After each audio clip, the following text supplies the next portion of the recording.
नमस्कार दोस्तों, आपका फिर से एक बार स्वागत है आपका अपने चैनल बाबा मोटिवेशन पर। दोस्तों, आज हम एक कहानी के माध्यम से जानेंगे कि अच्छे लोगों के साथ बुरा क्यों होता है। तो चलिए कहानी शुरू करते हैं। बहुत समय पहले की बात है। एक राजा था जो धर्म और न्याय से शासन करता था। वह अपने प्रजाजनों का बहुत ध्यान रखता था और सभी उसे आदर देते थे। लेकिन एक समय ऐसा आया जब राजा के जीवन में मुश्किलें आने लगी। उसके राज्य में अकाल पड़ा, दुश्मनों ने हमला कर दिया और उसके परिवार में भी कलह शुरू हो गई।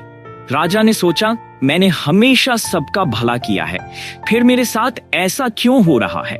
राजा अपने सवालों का जवाब ढूंढने के लिए एक प्रसिद्ध साधु के पास गया।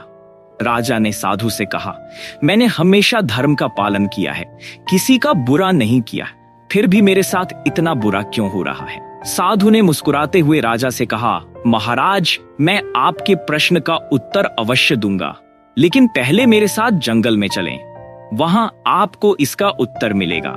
जंगल में साधु का सबक साधु राजा को एक पुराने आम के पेड़ के पास ले गए। वह पेड़ बहुत बड़ा और फलदार था। साधु ने पेड़ की ओर इशारा करते हुए कहा, महाराज, यह पेड़ देखिए, हर साल यह हमें मीठे आम देता है। क्या आप जानते हैं, जब फल पकते हैं तो लोग इसे पत्थर मारते हैं ताकि फल नीचे गिर जाए। राजा ने सिर हिलाकर सहमति जताई। साधु ने आगे कहा, यह पेड़ यह हमेशा फल देता रहता है, चाहे इसे कितनी भी चोटें सहनी पड़े। अच्छे लोग भी इस पेड़ की तरह होते हैं। उनके साथ बुरा इसलिए होता है क्योंकि वे दूसरों को लाभ पहुंचा रहे होते हैं। दुनिया में अच्छाई की परीक्षा हमेशा कठिन होती है, लेकिन अंत में अच्छाई ही विजयी होती है। साधु की कहानी का दूसरा उदाहरण। साधु ने फिर राजा को एक छोटे झरने के पास ले जाकर कहा, यह झरना देखिए, यह हमेशा बहता रहता है, सबको पानी देता है और लोगों की प्यास बुझाता है, लेकिन कभी कभी लोग इसमें गंदगी डाल देते हैं। फिर भी यह झरना रुकता नहीं, यह अपनी धारा बनाए रखता है। राजा ने ध्यानपूर्वक सब देखा और समझा। साधु ने कहा, महाराज, अच्छाई का अर्थ यह नहीं कि आपके साथ बुरा नहीं होगा। इसका अर्थ यह है कि आपकी अच्छाई दूसरों की भलाई के लिए एक मिसाल बनेगी।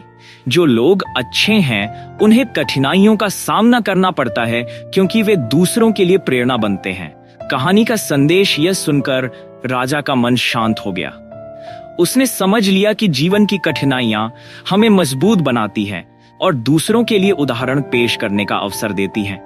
अच्छाई के रास्ते पर चलने वाले को भले ही तकलीफें झेलनी पड़े, लेकिन उनकी अच्छाई ही उन्हें सबसे ऊंचा स्थान दिलाती है।